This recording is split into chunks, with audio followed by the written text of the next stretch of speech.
capítulo 21. Diz assim: Jesus estava observando e viu os ricos que lançavam seu dinheiro na caixa de ofertas. Viu também certa viúva pobre lançar ali 2 pequenas moedas.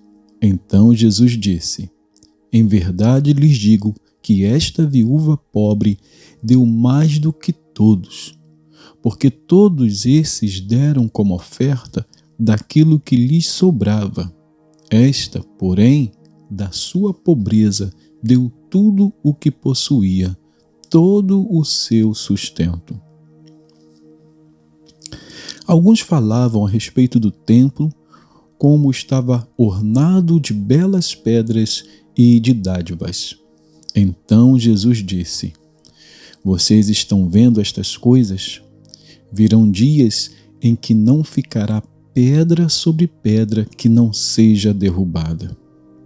Perguntaram a Jesus: Mestre, quando será isto? E que sinal haverá quando estas coisas estiverem para acontecer? Jesus respondeu: tenham cuidado para não serem enganados, porque muitos virão em meu nome dizendo: sou eu, e também chegou a hora, porém não vão atrás deles.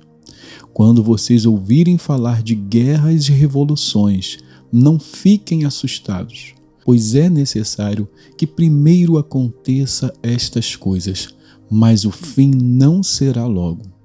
Então Jesus lhes disse: nação se levantará contra nação e reino contra reino. Haverá grandes terremotos, epidemias e fomes em vários lugares, coisas espantosas e também grandes sinais vindos do céu. Antes, porém, de todas estas coisas, vocês serão presos e perseguidos. Vocês serão entregues às sinagogas e lançados nas prisões. Serão levados à presença de reis e de governadores por causa do meu nome. Isto acontecerá para que vocês deem testemunho. Tomem, pois, a decisão de não se preocupar com o que irão responder, porque eu lhes darei palavras e sabedoria a que não poderão resistir nem contradizer todos os que se opuserem a vocês. E vocês serão entregues até por seus próprios pais, irmãos, parentes e amigos, e eles matarão alguns de vocês. Todos odiarão vocês por causa do meu nome, mas não se perderá um só fio de cabelo da cabeça de vocês. É pela perseverança que vocês ganharão a sua alma. Quando, porém, vocês virem Jerusalém sitiada de exércitos, saibam que está próxima a sua devastação. Então os que estiverem na Judéia fujam para os montes. Os que se encontrarem dentro da cidade saiam dela, e os que estiverem nos campos não entrem na cidade, porque esses dias são de vingança para se cumprir tudo o que está escrito. Ai das que estiverem grávidas e das que amamentarem naqueles dias, porque haverá grande aflição na terra e ira contra este povo. Cairão a fio de espada e serão levados cativos para todas as nações. E até que os tempos dos gentios se completem, Jerusalém será pisada por eles. Haverá sinais no sol, na lua e nas estrelas. Sobre a terra, angústia entre as nações em perplexidade por causa do bramido do mar e das ondas. Haverá pessoas que desmaiarão de terror e pela expectativa das coisas que sobrevirão ao mundo, pois os poderes dos céus serão abalados. Então verão o Filho do Homem vindo numa nuvem com poder e grande glória. Ora, quando estas coisas começarem a acontecer, levantem-se e fiquem de cabeça erguida, porque a redenção de vocês se aproxima. Jesus ainda lhes contou uma parábola, dizendo: olhem para a figueira e todas as árvores. Quando veem que começam a brotar, vocês mesmos sabem que o verão está próximo. Assim também, quando virem acontecer essas coisas, saibam que está próximo o reino de Deus. Em verdade lhes digo que não passará esta geração sem que tudo isso aconteça. Passará o céu e a terra, porém as minhas palavras não passarão. Tenham cuidado para não acontecer que o coração de vocês fique sobrecarregado com as consequências da orgia, da embriaguez e das preocupações deste mundo, e para que aquele dia não venha sobre vocês repentinamente como uma armadilha. Pois sobrevirá a todos os que vivem sobre a face de toda a terra. Portanto, vigiem o tempo todo, orando para que vocês possam escapar de todas essas coisas que têm de acontecer e para que possam estar em pé na presença do Filho do Homem. Jesus ensinava todos os dias no templo, mas à noite saía e ficava no monte chamado das Oliveiras. E todo o povo madrugava para ir ao encontro dele no templo, a fim de ouvi-lo.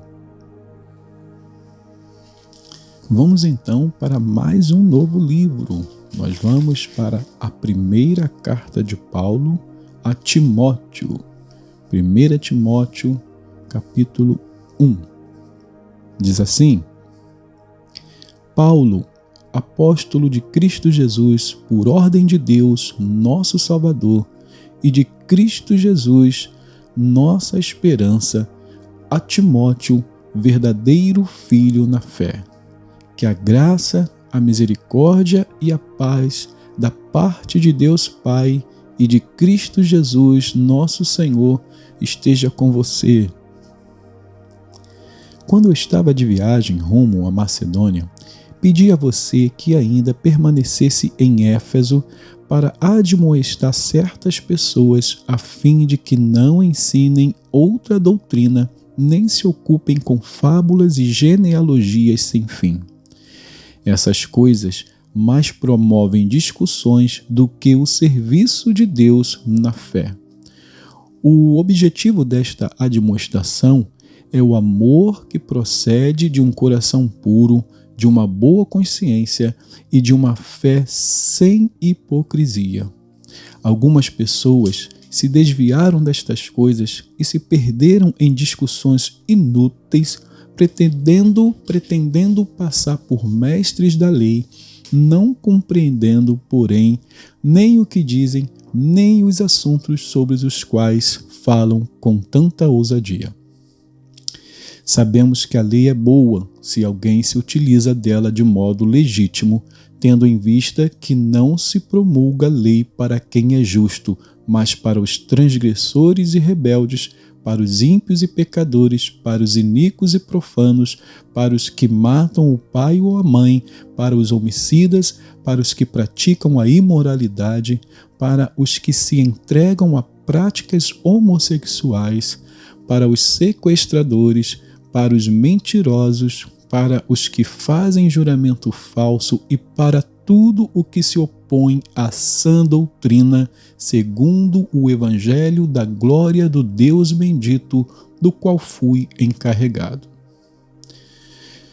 Dou graças a Cristo Jesus, nosso Senhor, que me fortaleceu e me considerou fiel, designando-me para o ministério, a mim que no passado era blasfemo, perseguidor e insolente. Mas alcancei misericórdia, pois fiz isso na ignorância, na incredulidade. Transbordou, porém, a graça de nosso Senhor, com a fé e o amor que há em Cristo Jesus. Esta palavra é fiel e digna de toda aceitação, que Cristo veio ao mundo para salvar os pecadores, dos quais eu sou o principal. Mas, por esta mesma razão, me foi concedida misericórdia para que, em mim, que sou o principal pecador, Cristo Jesus pudesse mostrar a sua completa longanimidade e eu servisse de modelo para todos os que hão de crer nele para a vida eterna. Assim, ao Rei eterno, imortal, invisível, Deus único, honra e glória para todo sempre. Amém.